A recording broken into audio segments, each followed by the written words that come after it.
Hello there. Welcome to Let's Get Real about Autism.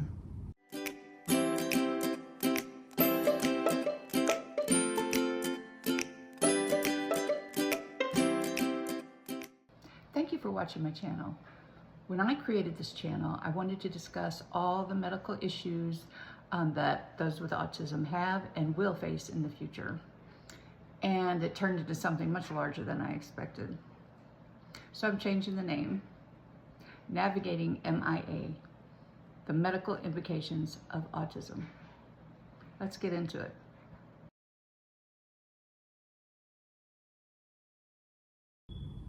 Don't let yourself be condemned by a medical system that has limited itself and their treatment options by its own definition of what autism is, what MS is, what cancer is.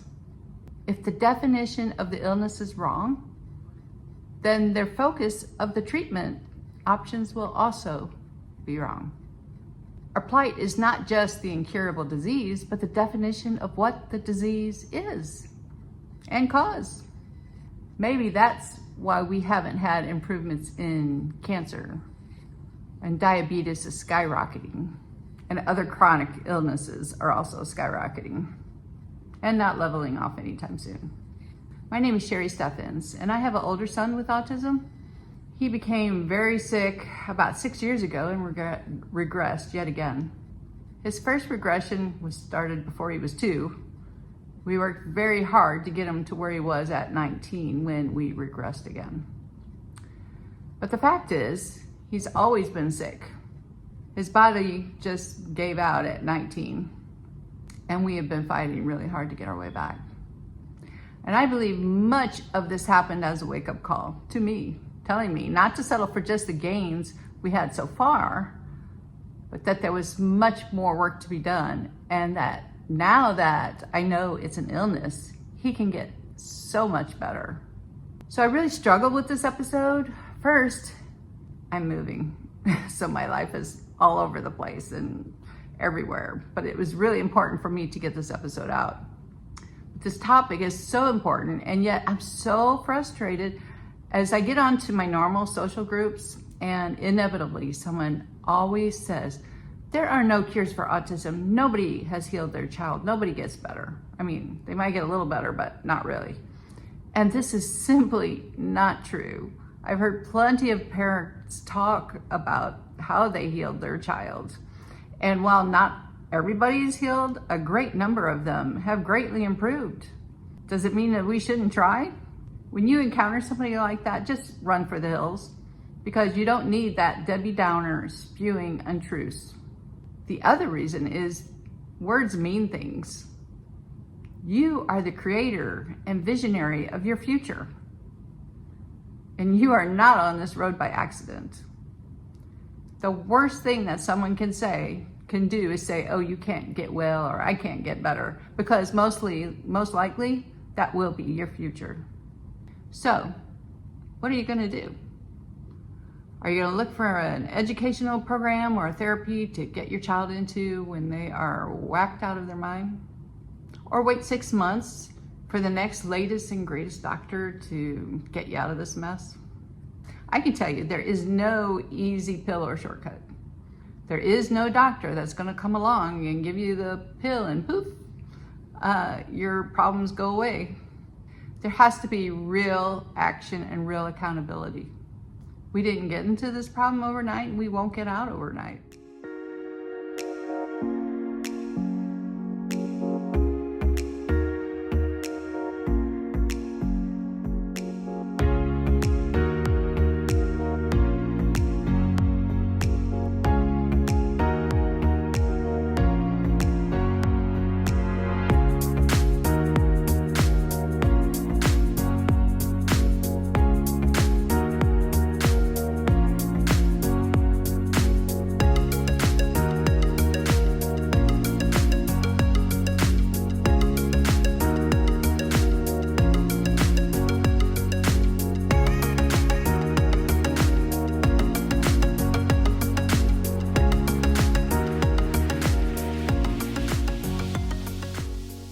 I shared an episode long ago, remember, that I didn't even believe diet could do this to my child.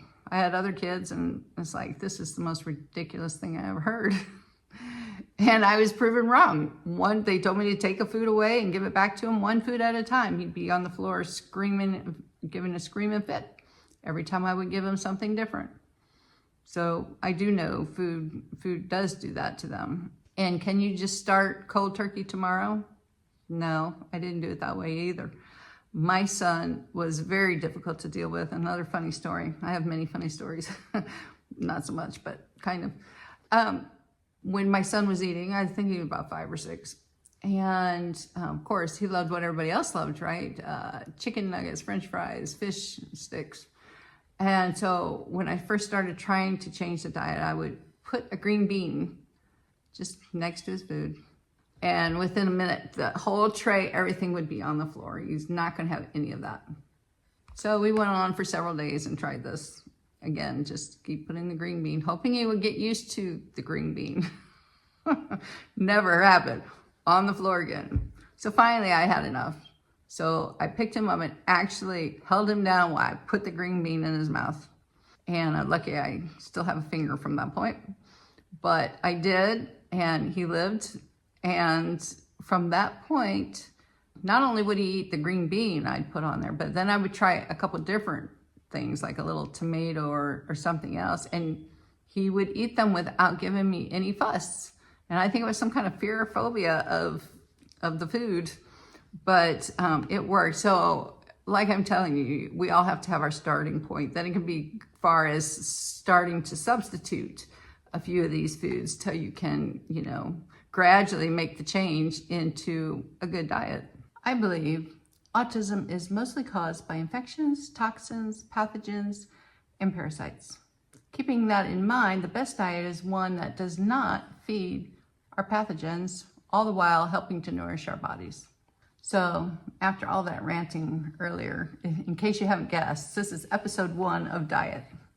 I say episode 1 because we're going to go way more into depth than what I'm going to today. Today, I'm just going to try to give you the baseline of what I believe is a great diet to start with.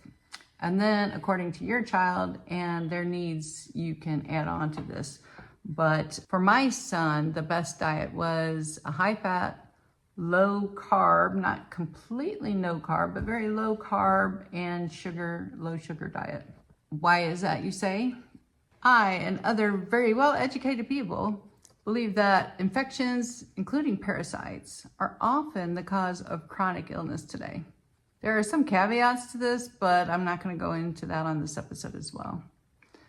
But based on my experience, I would have to agree with much of that assessment. So it's best not to feed the pathogens. Therefore, a lower carb and no sugar diet is very important. And we want to supply as much nutrition as possible through foods, as I believe that is the most compatible with your body rather than the many supplements that are given. In fact, often it's the supplements are a problem and they're not getting absorbed by your child anyway. So what I'm going to suggest is kind of a starter meal plan to take out foods that people tend to have issues with. This would include foods that have high oxalates, high histamine, no glyphosate in many of our foods. So starting with the least reactive foods, I call it our baseline foods. Then it can be added on to. So as I said before, we utilize a high fat diet. Your brain loves fat. So we don't use a lot of oils, seed oils, only olive oil and tallow, beef tallow as our base oils. And our main proteins are organic chicken, beef, and salmon, and wild-caught salmon, and be careful, any fish, about the mercury levels as well. But you'll find the proteins that your child seems to do best with. Some of our meat is baked, especially chicken. I put lots of herbs on it. And then also I grind up raw pumpkin seeds and sprinkle that. It gives it a nice crust in there. And I cook roasts and salmon in the oven sometimes. I make stir-fried vegetables, and then I'll chop the meat into the vegetables and fry that up in a little tallow. It's delicious, and my son loves it. So our typical meals, we eat quite a few salads as well. Salad with romaine lettuce is our lettuce of choice. Definitely no spinach. Kale is rough on the stomach as well. I'll take a few grapes, and be careful of grapes as well, red grapes, and I'll slice them thin on the salad, as well as 2 or 3 cherries. I'll slice that on there. Maybe some salt, a squeezed lemon, and then again some raw pumpkin seeds that are ground up, and it's a very good salad. And then I'll add some protein with that and a few veggies, and that's our typical breakfast. We don't eat the normal. My son has trouble with eggs, and I would recommend not putting that on the original baseline diet. So I'm going to leave a list of all the foods that we use, and you can make a variety of different ways to make this food. And I make a lot of soups as well. I even make a popsicle, a couple of kinds that he likes as kind of our desserts. So there, you can do quite a variety, even with the limited choices that I have on our baseline. So I will put that up on the screen so you can see that. I feed my son about 4 meals a day. And as far as what to drink, we mostly drink water or lemon water at this point. Again, there's a lot of things you can do as some kind of light juice as well. But at this point, I recommend water and lemon water with that. At this time, beans and other carbs we leave out because we don't want to feed the pathogens. And healthy fat is good to cook everything with, and olive oil as well on salads.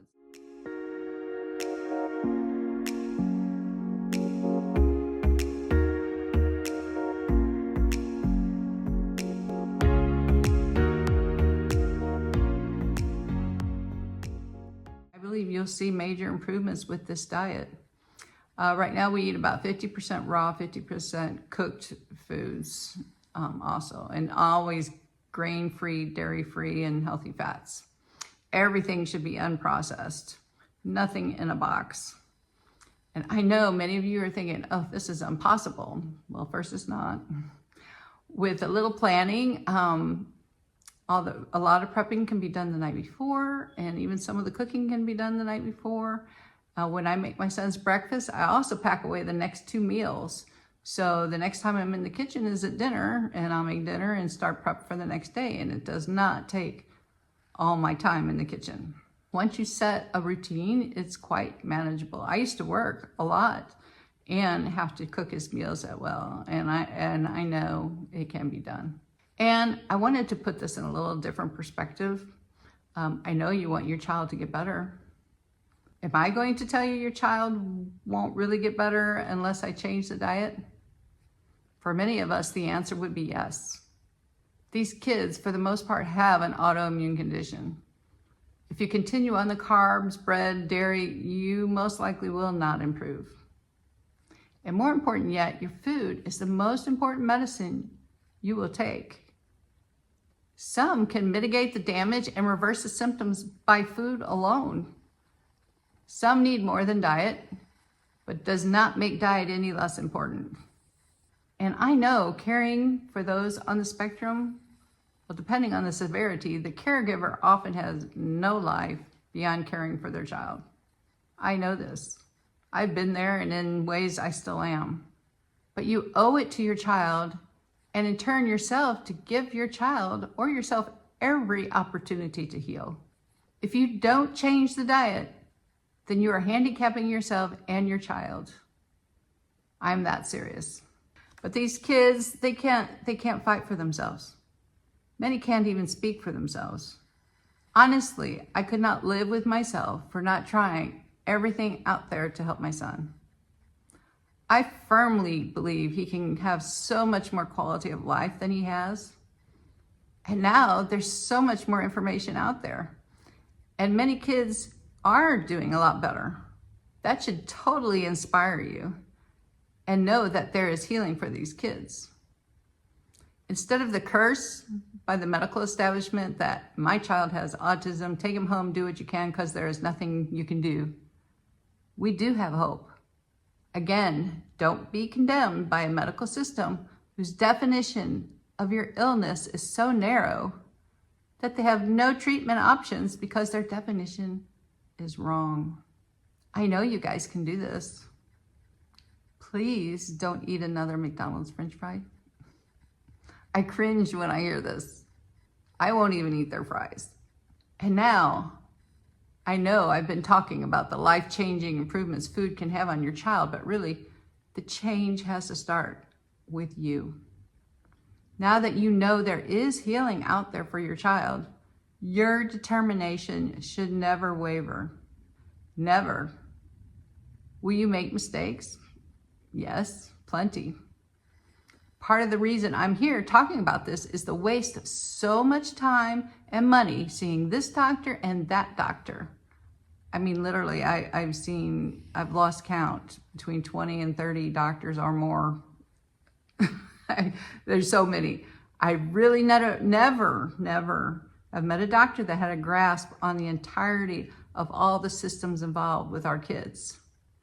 It's very complicated, and they aren't all the same. And I'm not saying like don't test your child to see what your child might have. Actually, I think knowledge is power and very important.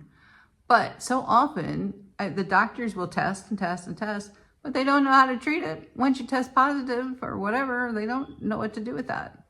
So what I often have to do, and I know moms that know a heck of a lot, but I've gone and done the tests, go around the doctor, study the condition, look for the tests that can confirm or deny. And if I need something, I will go find that doctor and say, hey, I think my son has this. Can we look at that? That is the only way you're going to get anything done medically. So do I have all the answers? No. But I am pretty knowledgeable on the subject. And I know some moms that know so much more on certain topics than I do. So as I delve deeper into some of these subjects, I hope to bring the mom experts on that know some of these topics. But for now, just get started. Start with trying to implement the diet. I have other episodes that will get more specific into foods that actually will even further heal your body. But for now, in the beginning, it's more about less reactions, keeping inflammation down, just the baseline foods, so we can mitigate further damage. So, onward. After the diet, what do you think is the next most important treatment or therapy for our kids? That's what I'm going to talk about in the next episode. And I would love to know what you think that is, especially some of the moms that are in this as much as I am. So until next time, remember, be grateful for the journey. Many blessings to you.